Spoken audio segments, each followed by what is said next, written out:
How did Carolyn Bassette get JFK Jr. to focus on her, marry her? It's because she gave him what he really wanted. She made him feel regular, like he wasn't the best. And in this video, we're going to break down how she did it so you can do it too, Siren.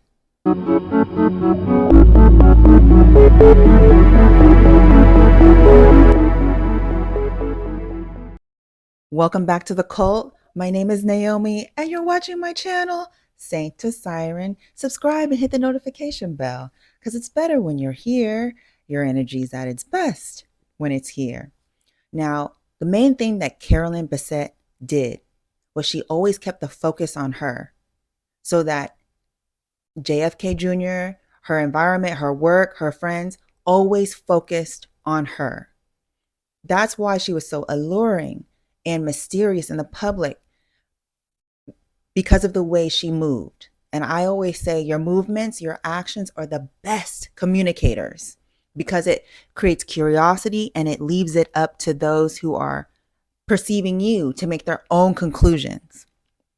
And the best thing she did for JFK was to make sure that he saw her value, but she never acknowledged, she never gave external validation to his value. Because when you think about it, with JFK Jr., his whole life, you just know his whole life, he was told that he was excellent, he was handsome, he was smart, he's going to be this, going to be that. All the supermodels and women of affluence were always fawning over him. And again, giving external validation to his greatness, whether he was great or not. That was the perception. That's what built up his confidence. So through his life, I don't know if he ever really had a chance to have internal validation. And I think that's what he was struggling with, because everything is so freely given. Money, acknowledgement. He's automatically going to get, reach achievements just because of his name and his stature. And since he was always getting this external validation, when Carolyn Bassette came along and gave him no validation, right? She wasn't always answering his phone. She wasn't fawning at him. She was always saying, in her actions and her movements, always communicating, are you really the right one for me? Are you the best?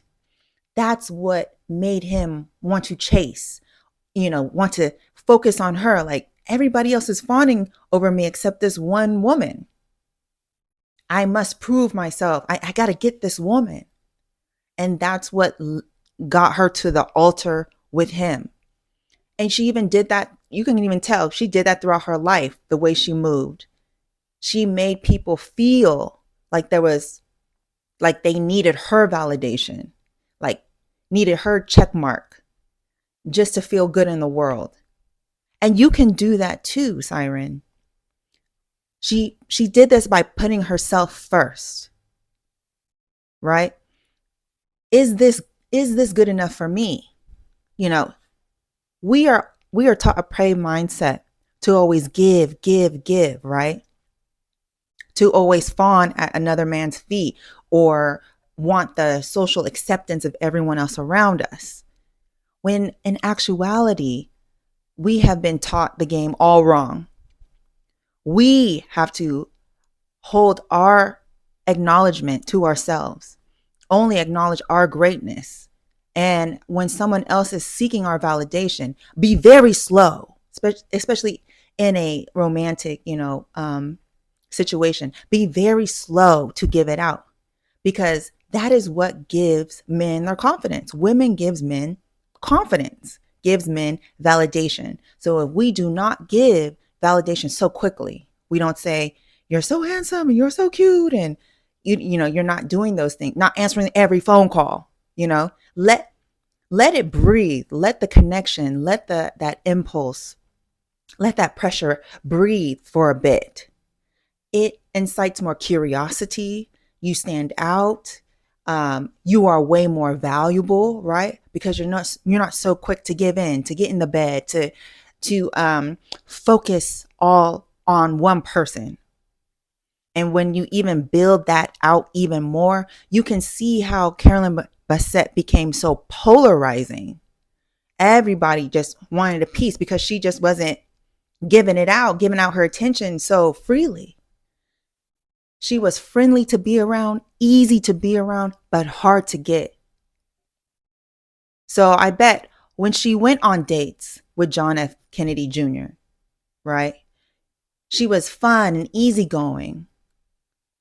But for him to like get back, for him to get her attention again, she definitely made him work for it. One thing that you have to switch your mindset on is never be afraid to lose anything. Don't think, if I don't answer his phone call, if I don't do this, do that, I'll lose him. No, you'll lose him faster that way. You have to think, I have to make sure I don't lose myself. Don't worry about losing whatever else. I have to make sure that I don't lose myself before worrying about losing, a potential partner, man, whatever. And it actually that's what creates the value. That's what creates the lust, the want. Another thing is, I always preach, just don't have intimate relations with anyone to hold your value.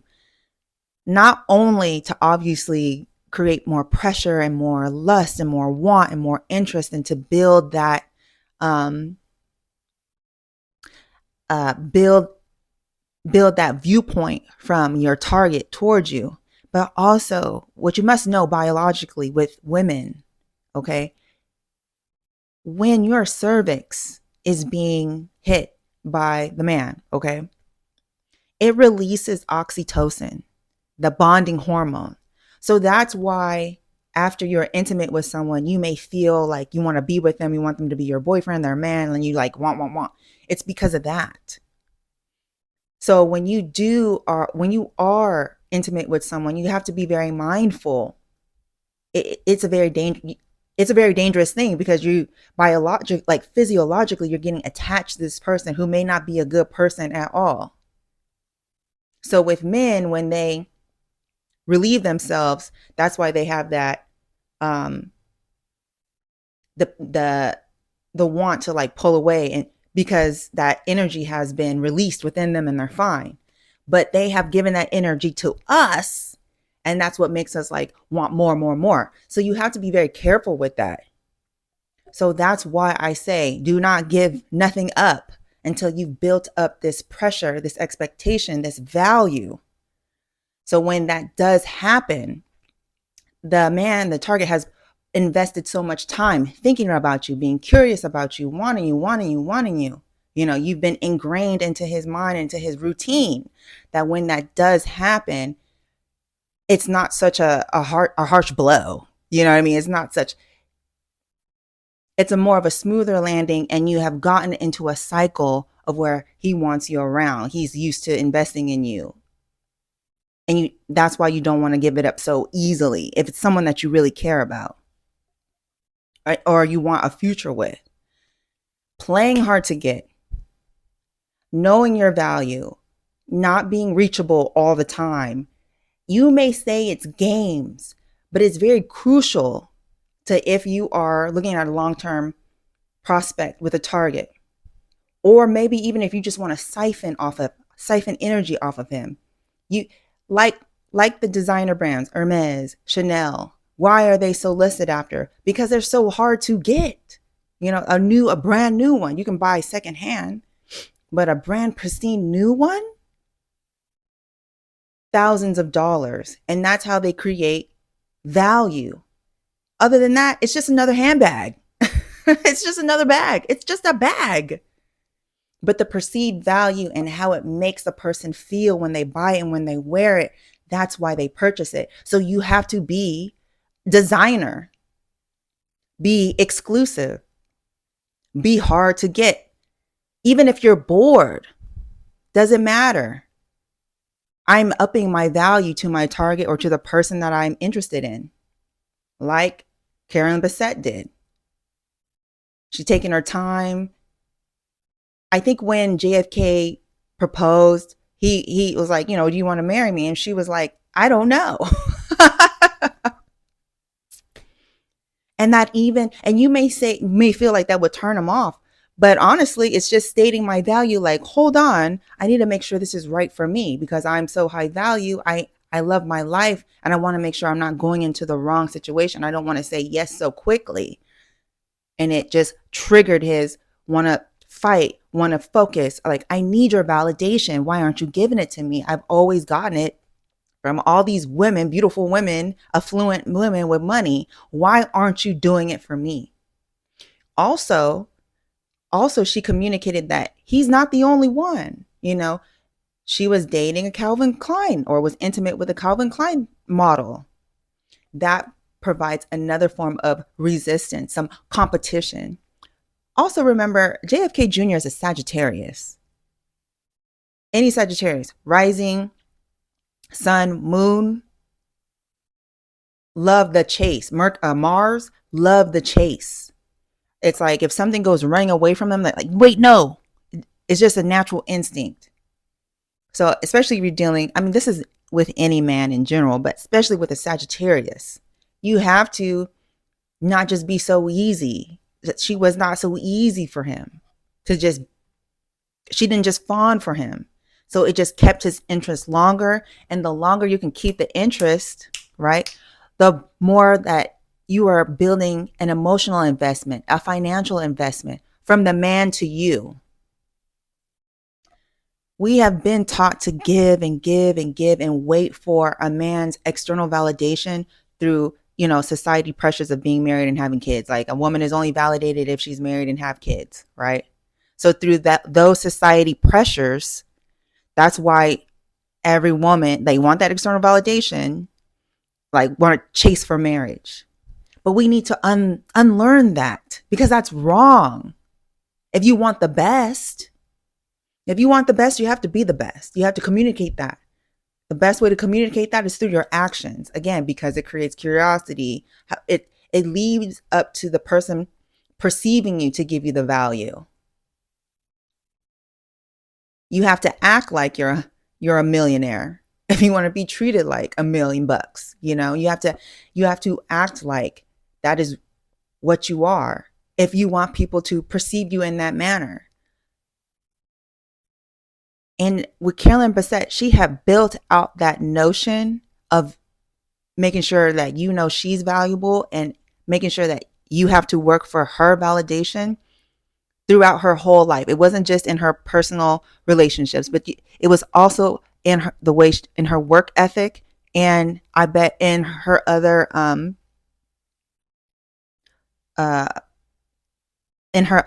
ways of relating to like friends and other people, right? Because when you start just paying attention to you, I'm going to tell you this, when you start paying attention to you, everything else will start paying attention to you, right? When I focused on my career, I cut off a lot of friends. I cut off best friends and, ex-lovers. And I even stopped going to the club and I just focused on my career and my money. Things started focusing on me. Things started coming in line with me. The environment started to respond to me favorably. Everything that I wanted, I got because I focused on me. Before, I focused on everyone else and having their external validation, it brought me to the top. And when I didn't get their validation anymore, it dragged me under the sea to drown me. And absolutely not. Really practice in your life, taking your time when it comes to your interest, not always just being available. It really shows how much you care about yourself and how much value you will hold to anyone else. If you go so fast, just like society teach us, right? They teach us to be like this. So don't feel blame. Don't feel at fault. You are taught to feel like this from an early age. It is passed down generation to generation. If you're not married and have kids, then you're nothing. And that's not true. Let me tell you, if you don't hold self-value and take your time and say no, it's a powerful word. It's a powerful word. It's a complete sentence. If you don't take your time to do that, no one will take your time. No one will take the time to think of you in that way. How you feel about yourself internally is what will come to you externally. And if you have no internal validation, if you have to wait for someone else to recognize you, it's done. You're gone. And I also, in reading uh, JFK Jr., since he got this external validation from everyone, I really think he was struggling with internal validation. I think that's what just led him to not treat people right. So, like when JFK and CBK finally got married and stuff, he's just kind of like missing that internal component. He's never had to really think of somebody else. He's never had to think of anything. You know what I mean? Everything was laid out. So I think that's part of the relationship that really struggled with. Caroline was, you could, very thoughtful, very strategic. She's a Capricorn and with a Aquarius rising. So you could tell like she's going to take her time and she's very observant and she very much knows the rules of, human interaction and emotional intelligence. And I don't think, since everything was given to JFK Jr., that aspect in his psyche just wasn't built up. So it was a very disconnect. So when he did cheat on her, he was again looking for external validation. Probably when she brought up issues of like, do you really even care about me? Because you should have told me we have to sign up for breakfast. You should have told me about birthdays. He's never had to think like that. So I think that aspect in the relationship is what was really lacking and made her feel not loved, right? When in actuality, he never had to do that. He's been worshiped. He's been validated. So now, having to essentially worship somebody else and validate somebody else through the somebody else's CBK was all brand new territory, which definitely attracted him. But at the same time, it's hurtful, right? She's expecting emotional intelligence from someone who never had to be intelligent emotionally because everything was given to him. Nonetheless, CBK is a siren because she focused on her. And when you focus on yourself, you in turn make the environment focus on you. When you focus on your money, when you focus on your looks, when you focus on how your feelings and how your environment makes you feel, then you in turn lasso everything around you to focus on you. That's why she got that intense media scrutiny and paparazzi. They want more and more and more, and she just was not giving it, and it just made her more and more and more, made her more intriguing and curious. And as a siren, that's a perfect thing to do, especially if you want a lot of attention, to not give away, to not to develop your own way of being elusive but very highly valuable, and to have people work for your validation, just like she did. Until next time.